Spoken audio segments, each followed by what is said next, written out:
are two nations separated by thousands of miles, two very different cultures, two very different histories. And yet today, India and Israel share one of the most critical and fastest growing partnerships in the world, a partnership that is quietly redrawing the map of power in Asia and beyond. This is not just about diplomacy or trade, it is about survival, technology, security, and a shared vision in a world that is becoming more dangerous and unpredictable. It is a relationship that has matured from hesitancy to confidence, from cautious handshakes to strategic embrace. And as this partnership deepens, it is making rivals nervous, very nervous. To understand why this alliance matters so much, we need to go back in time. For decades after independence, India kept its distance from Israel. During the Cold War, India aligned closely with the Soviet Union and championed the cause of the Palestinians. Supporting Israel openly was politically difficult, both domestically and internationally. Israel, meanwhile, was struggling to survive in a hostile neighborhood. For years, the relationship remained in the shadows, limited to small arms deals and quiet intelligence sharing. But history has a way of changing priorities, and the moment that changed everything came in 1992. When India and Israel finally established full diplomatic relations. Since then, the growth has been nothing short of extraordinary. Today, Israel is one of India's top defense partners. When you look at India's modernization program, the missiles, the drones, the radar systems, Israel's fingerprints are everywhere. Take the Barak missile defense system, a joint venture that has become a core part of India's naval shield. Or consider the Falcon AWACS, the eyes in the sky that give India unmatched surveillance capability. Then there are the Heron drones, critical for reconnaissance along some of the world's most dangerous borders. In fact, Israel is India's second largest arms supplier after Russia, and in certain high-tech areas like UAVs and electronic warfare, Israel leads the way. But this relationship goes deeper than weapons. It is about intelligence, and in today's world, intelligence is power. Both nations face a common enemy, terrorism. For Israel, it is groups backed by Iran and operating in the Middle East. For India, it is cross-border militancy and extremist networks. This shared threat has created a natural bond. Intelligence cooperation between the two is among the closest in the world, though much of it remains classified. What we do know is this.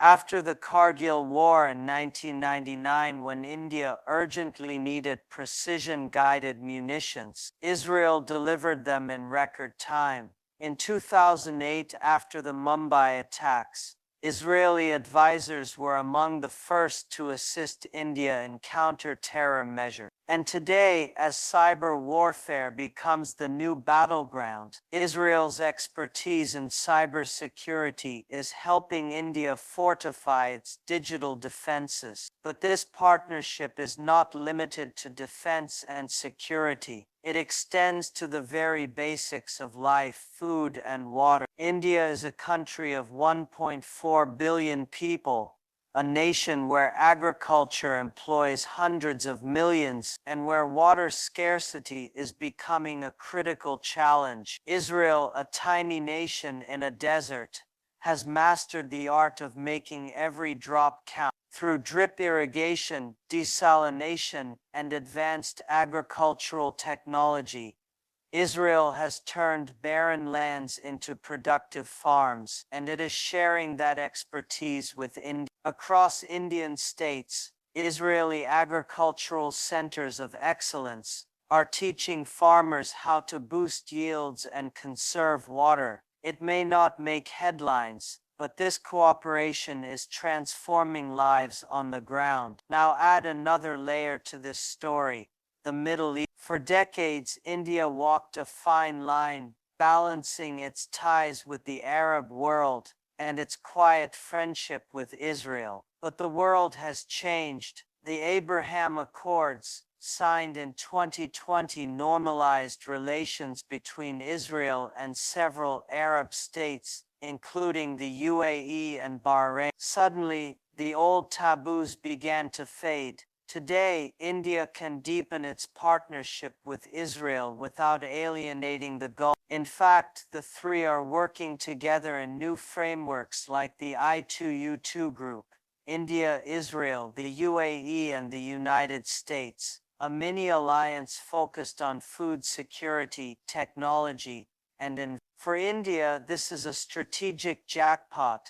Stronger ties with Israel without sacrificing its vital energy relationships in the Gulf. So why does this partnership terrify rivals? The answer lies in geography and geopolitics. For Pakistan, the India-Israel relationship is a nightmare. For decades, Pakistan has relied on its narrative of Islamic solidarity to isolate Israel and counterbalance India. That strategy is crumbling. India's growing closeness to Israel and to Arab states undermines Pakistan's position in the Muslim world. Add to this the fact that Israeli technology gives India a decisive edge in intelligence and counter-terrorism. For Pakistan's military planners, this is a serious concern. And then there is Iran. Tehran sees Israel as an existential enemy. It also views India's growing partnership with Israel as a threat to its influence in the region. Iran has already warned against what it calls the militarization of the Indian Ocean. But India is not backing down. It continues to invest in its naval power, and its ties with Israel only make that modernization faster and more sophisticated. Even China is watching closely. Beijing understands that Israel may be a small country, but it is a technological powerhouse. When India partners with Israel, it gains access to cutting-edge defense systems, cybersecurity expertise, and innovation that China cannot easily counter. For a China already worried about India's growing ties with the United States and the Quad, the India-Israel axis adds another layer of complexity. It is a silent but powerful alignment that strengthens India's hand in the Indo-Pacific and beyond. What makes this partnership unique is that it is built not just on shared threats, but on shared opportunities. It is about innovation as much as security, about trade as much as defense. Israel sees in India a vast market, a democratic partner, and a strategic ally in Asia. India sees in Israel a source of technology, resilience, and experience. Together, they are building something that goes beyond traditional alliances, a relationship rooted in pragmatism, trust, and a clear-eyed understanding of a changing world. And this is why the partnership between India and Israel matters far beyond their borders. It is a signal that old alignments are fading and new ones are emerging. It is a reminder that in the 21st century, power is not just about size, it is about speed, agility, and the ability to adapt. India and Israel have very different histories, but they share one vision: to secure their nations and shape a future where they are not at the mercy of others. That vision is already becoming reality, and for those who stand against them, that reality is deeply unsettling. As the sun sets over the Indian Ocean and the Mediterranean, two nations are quietly preparing for a new era, an era where their partnership could change the balance of power in Asia and beyond. The question is not whether this alliance will matter. The question is how much it will matter and how soon. They say history often whispers before it speaks. The story of India and Israel's partnership is one such tale. It did not begin in a boardroom or on a battlefield. It began in silence. Decades of quiet contacts, secret exchanges, and calculated restraint. After independence in 1947, India faced a dilemma. On one hand, Israel represented a fellow democracy born out of struggle. On the other, India's ties with the Arab world were vital for energy and for support in Kashmir.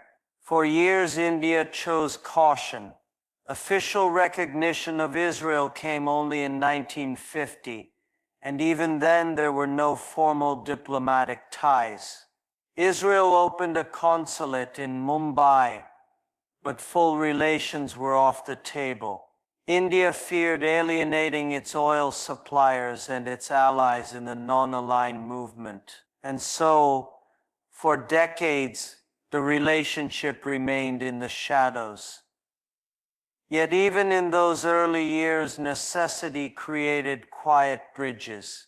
In 1962, when India fought China in the Himalayas, Israel offered assistance, though discreetly. In 1971, during the war with Pakistan that led to the birth of Bangladesh, Israel again extended help, reportedly providing military equipment through third countries. None of this made headlines, but it set the tone for what would come later, a partnership driven not by ideology, but by hard realities. The real turning point came in 1992 when India finally established full diplomatic relations with Israel. The Cold War had ended. The Soviet Union, India's main defense supplier, had collapsed. India needed new sources of technology, new partners in intelligence. Israel was ready. Small at first, the defense trade soon grew into billions of dollars. By the late 1990s, Israeli UAVs and surveillance systems were finding their way into Indian arsenals. And then came the Kargil War in 1999, a conflict fought on icy peaks at altitudes above. India's soldiers needed precision-guided munitions to strike enemy positions entrenched in the mountains. Time was critical. Israel delivered. In record time, it supplied India with laser-guided bombs and surveillance drones that turned the tide in India's favor. That single moment cemented the bond between the two nations. For India, Israel was no longer a distant friend. It was a trusted partner, one that stood by when it mattered most. From there, the partnership only deepened. In 2008, Mumbai was attacked by terrorists in a brutal siege that lasted days. Among the targets was a Jewish center. For Israel, it was personal. For India, it was a wake-up call about the scale of cross-border terrorism. Israeli advisors flew in, sharing expertise on urban warfare, counter-terror strategies, and intelligence coordination. Since then, the two nations have worked hand in glove on counter-terrorism. They share data, conduct joint exercises, and exchange techniques to neutralize threats in real time. This cooperation is not just about guns and gadgets. It is about a philosophy: prevention, preemption, and precision. But the story does not end with defense. It evolves with technology. In an age where wars are fought not just on land and sea, but in the cyber realm, Israel has become India's go-to partner for cybersecurity. Israeli firms help protect India's financial systems, its energy grids, its military network. Together, they are building layered defenses against the invisible enemies of the digital world: hackers, state-sponsored cyber units, and information warfare campaigns. In artificial intelligence, too, The two nations are collaborating, integrating AI into defense systems, from autonomous drones to battlefield decision-making tools. In space, Israel's experience in satellite technology complements India's achievements in launching cost-effective missions. This synergy opens doors for joint ventures in surveillance satellites and missile defense systems that could redefine the strategic balance in Asia. For rivals, this is alarming. For Pakistan, the nightmare is twofold. First, India gains access to cutting-edge technology that Pakistan cannot match. Second, the old dream of using the Islamic bloc to pressure India collapses when Arab states themselves embrace Israel. For decades, Pakistan framed its identity around the notion of being the defender of the Muslim world, standing against Israel. But today that narrative is losing its weight. The UAE, Bahrain, and even Saudi Arabia are moving toward normalization with Israel. India, meanwhile, enjoys strong ties with both Israel and the Gulf. This leaves Pakistan isolated, forced to rely on China, a dependency that comes with its own costs. Iran, too, feels the heat. Tehran views Israel as its arch-enemy. It also sees India as a partner in developing Chabahar port, a rival to Pakistan's Gwadar port, which is backed by China. The growing alignment between India and Israel complicates Iran's strategic calculus. Every defense deal between New Delhi and Tel Aviv is watched in Tehran with suspicion. For a region already on edge, this adds another layer of tension. And then there is China. Beijing understands that Israel is not just another small state, it is a technological superpower in miniature. From missile defense to cyber systems, from AI to water technology, Israel leads in areas that will define the future of warfare and development. India's access to this ecosystem makes it a harder adversary to counter. For China, already wary of India's partnerships with the United States, Japan, and Australia in the Quad, the India-Israel axis is another piece in a puzzle that threatens its ambitions. What makes this partnership so potent is its complementarity. India brings scale, an enormous market, a vast military, and a strategic location at the heart of the Indian Ocean. Israel brings precision, cutting-edge innovation, battlefield experience, and a culture of technological disruption. Together they create a synergy that rivals cannot easily replicate. And this partnership is not static. It is evolving, branching into energy security, food resilience, water management, and even joint ventures in clean technology. In a world facing climate stress and supply chain shocks, these sectors matter as much as missiles and drones. Looking ahead, the possibilities are immense. We could see joint production of next-generation missile systems. We could see cooperation in quantum computing for defense. We could see shared infrastructure projects linking India, Israel, and the Gulf in a new economic corridor. Some even speculate about an emerging security architecture, a loose but powerful network connecting India, Israel, the UAE, and perhaps even Saudi Arabia, backed by American support. If that happens, it could transform the geopolitics of the Middle East and Asia, reducing China's leverage and reshaping global trade routes. For now, the alliance moves quietly without grand declarations or military parade. But make no mistake, its impact is loud, felt in boardrooms and bunkers, in ports and power grids, in the calculations of generals and the strategies of nations. It is the kind of partnership that rewrites equations without firing a shot, until the day comes when shots may need to be fired. And when that day comes, those who underestimated this alliance will realize just how much the world has changed. Because this is not just an alliance, it is a a message that two nations born out of struggle, shaped by adversity and driven by ambition, can stand together to secure their future, and for their rivals that is a message worth fearing.